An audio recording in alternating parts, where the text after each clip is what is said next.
Depuis que je suis tout petit, je me suis toujours considéré comme quelqu'un d'athée.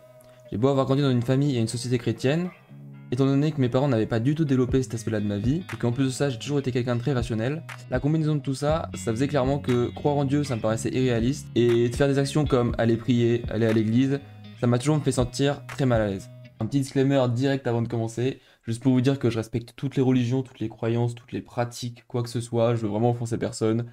C'est purement une vidéo pour vous montrer le commencement de ma spiritualité, d'où est-ce que je viens, comment est-ce que je ressentais les choses, comment est-ce que je les voyais, et bah, mon évolution vis-à-vis de tout ça jusqu'à maintenant.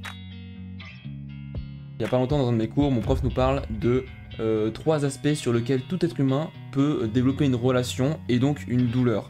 Bon, la douleur, on s'en fiche, mais en gros, ces 3 aspects, les 2 premiers, c'est le physique et le mental ou la psychologie, appelez ça comme vous voulez. Et le troisième, vous l'aurez compris et je vous donne dans le mille, c'est la spiritualité. Je vais pas vous faire tout mon cours, mais en gros, suite à ça, j'ai eu beaucoup de mal à me relier vis-à-vis de mon moi spirituel, ou vis-à-vis de ce concept de spiritualité. À partir de là, comme à mon habitude, j'ai commencé à me poser plein de questions, et c'est suite à une discussion avec un de mes potes que j'ai commencé un peu à comprendre ce que tout ça signifiait, et tisser surtout un petit lien avec le Thibaut spirituel.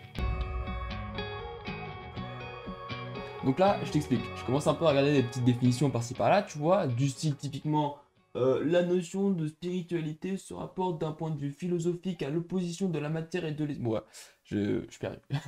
Et là, j'ai une illumination de dingue. Je me dis, mais demande à ton meilleur ami, ChatGPT. Je lui repose plus ou moins la même question, qu'est-ce que la spiritualité, ou explique-moi la spiritualité.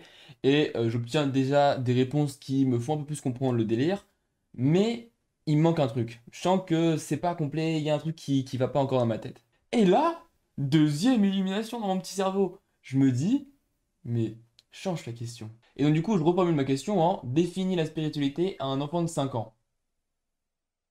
La spiritualité est une façon de penser et de ressentir des choses qui sont plus grandes que nous-mêmes. Cela peut inclure des croyances en une force ou en un pouvoir supérieur, comme un dieu ou une déesse, ou en quelque chose de plus mystérieux et difficile à comprendre.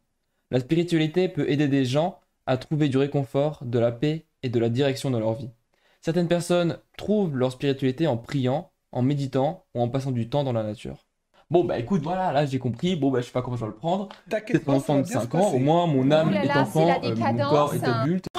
Du coup, en effet, que ce soit quand tu te fasses quitter par ta psychopine ou que tu te prennes ton petit orteil contre l'angle de ta porte, dans les deux cas, on est d'accord que ça fait très très mal. Surtout pour le petit orteil, hein, bien sûr. Mais bon, on est plutôt d'accord pour dire que c'est pas quelque chose qui est existentiel à ta vie, hein, que tu vas ressentir comme étant plus grand que toi. Typiquement, ce qu'on entend par là, c'est quand tu auras des pensées sur la nature, la divinité, la réalité de la vie ou de la mort. Tu vois, c'est des choses vraiment qui transcendent ton propre toi. Bon, là du coup, j'ai bien avancé dans tout ça. Ne t'inquiète pas. J'avance step by step dans la recherche de ma spiritualité.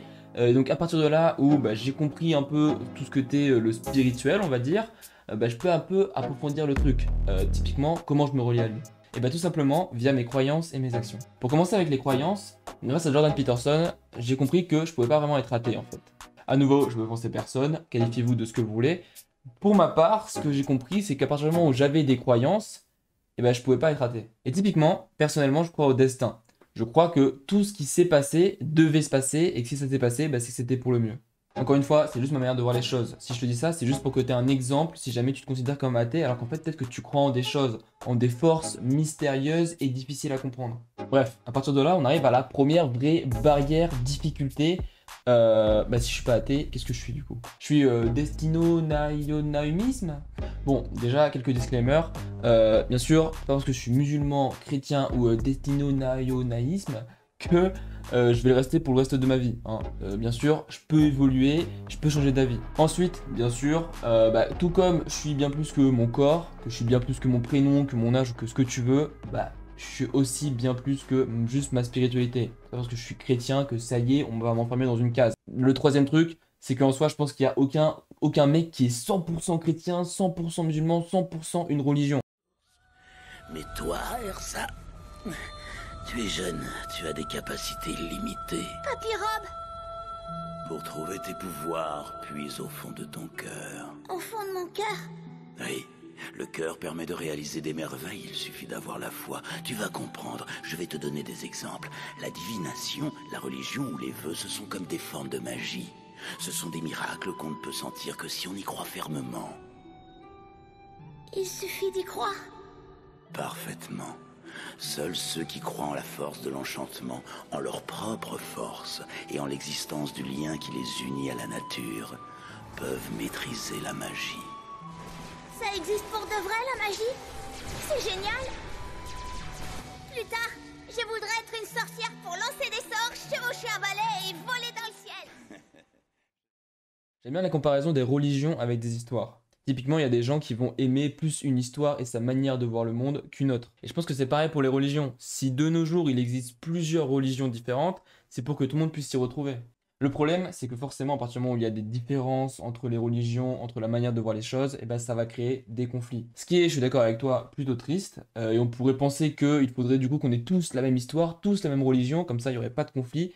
Mais en vrai, si tu réfléchis un peu plus, je pense que c'est tout le contraire.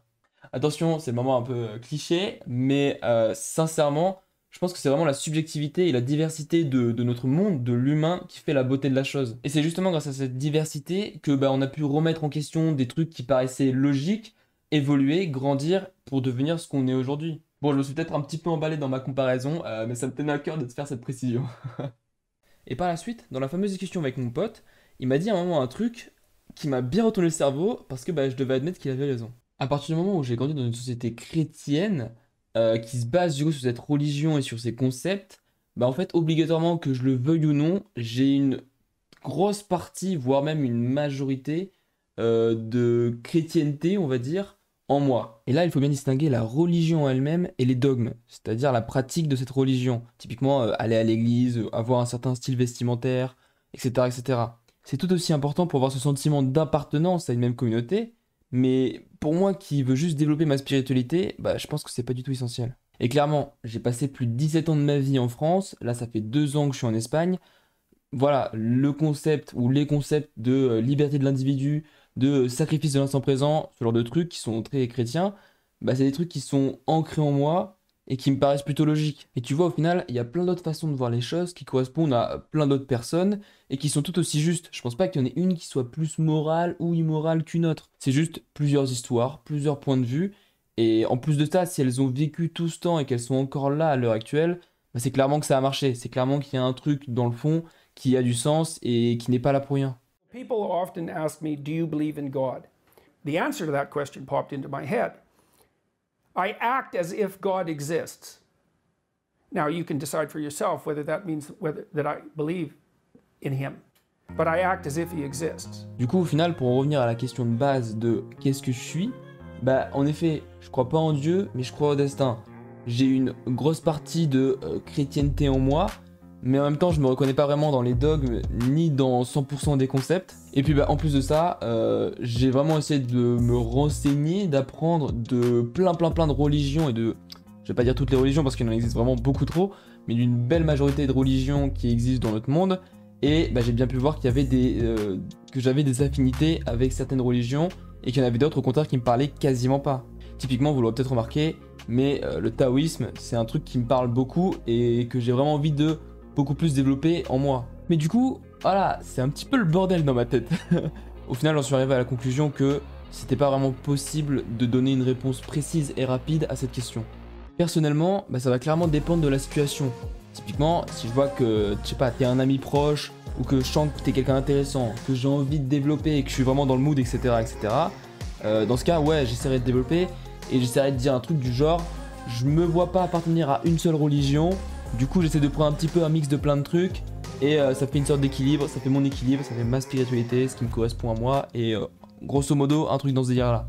Mais après, je suis bien conscient que j'ai une majorité de christianisme en moi, mais pour autant, en étant 100% honnête et transparent, encore une fois, je veux offenser personne, mais je me ressens pas trop dans le christianisme. Et pour être même encore plus honnête, ça m'a un peu toujours mis mal à l'aise quand je pense quand je pense au christianisme et ce qui me vient. Il y a pas mal de trucs qui me mettent mal à l'aise et pour autant j'accepte totalement le fait que j'ai une grosse partie en moi de ça et qu'il y a des concepts que j'apprécie et qui me font aller de l'avant tous les jours. Mais c'est vrai que tout ça pour dire que je me vois pas non plus vraiment me dire chrétien alors que ça me parle pas. Et dans la situation où je suis avec quelqu'un où j'ai juste envie de donner une réponse rapide pour passer à plus ou moins vite à autre chose, je pense pas que je dirais que je suis athée, parce qu'au final, comme je vous l'ai déjà dit avant, ça n'a pas beaucoup de sens, et j'ai pas envie d'être quelqu'un qui dit des trucs qui n'ont pas de sens. Mais du coup, après quelques recherches, bah en fait, je pense que je vais plutôt employer le terme d'agnostique. À la différence de l'athée qui ne croit pas du tout en l'existence de Dieu, l'agnostique, et bah, lui, il va juste dire qu'il sait pas s'il existe ou s'il n'existe pas. Et à partir de là, bah tu penses ce que tu veux en fait. Bon, je m'inspire à nouveau de Peterson, mais en effet, je pense qu'on peut pas savoir si une force supérieure existe.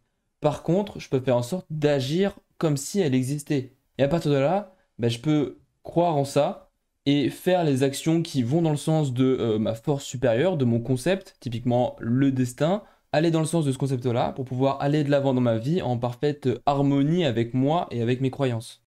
Bon, pour quand même vous donner un petit truc concret, là vous l'aurez sûrement remarqué, mais j'ai du coup fait quand même un truc qui peut paraître, enfin, qui va vous paraître sûrement très ridicule dit comme ça, mais en vrai moi je vois vraiment que ça montre un grand changement quand même et une évolution au niveau de ma mentalité, au niveau de ma spiritualité tout simplement. Mais c'est les boucles d'oreilles. J'accorde vraiment une très grosse importance à ce que je dégage, à mon style vestimentaire, que ça soit vraiment en parfaite harmonie, j'ai envie de dire, avec moi-même. Et si je n'osais pas les mettre, bah en vrai c'est tout simplement parce que je les voyais comme un symbole du christianisme et je voyais le christianisme comme quelque chose qui me mettait mal à l'aise. Du coup, automatiquement, j'associais les boucles d'oreilles à une sorte de malaise. Et bah forcément, à nouveau, vu que je veux pas dégager quelque chose que je ne suis pas, bah c'était pas je me voyais pas les mettre. Et comme je vous ai dit, ça peut paraître vraiment dérisoire, on pourrait dire c'est juste des boucles d'oreilles, mais à nouveau vraiment j'accorde une très grande importance à ce que je vais porter et je vois vraiment que là j'aurais jamais mis ces boucles d'oreilles si j'avais pas eu cette évolution on va dire spirituelle. Bon bah voilà, à vrai dire je sais pas combien de temps cette vidéo fera en termes de temps, parce que le montage va être maintenant la prochaine étape pour cette vidéo. Toi tu vas la voir, là tu vas être en dingue. Mais en vrai, et bah, là je pense qu'il va me rester encore un bon mois de montage. Mais voilà, à nouveau j'apprends et ça je kiffe. Petit à petit je me rapproche un petit peu de la personne que j'ai envie d'être, des vidéos que j'ai envie de transmettre. C'est très lent, j'en ai bien conscience et j'ai pris des sacrées claques, tu vois, je pensais être beaucoup plus productif et pouvoir mettre beaucoup plus de vidéos. Mais c'est vrai que vu que la qualité est très importante pour moi et que je veux vraiment faire les choses bien, forcément j'avoue que ça avance pas aussi vite que je voudrais.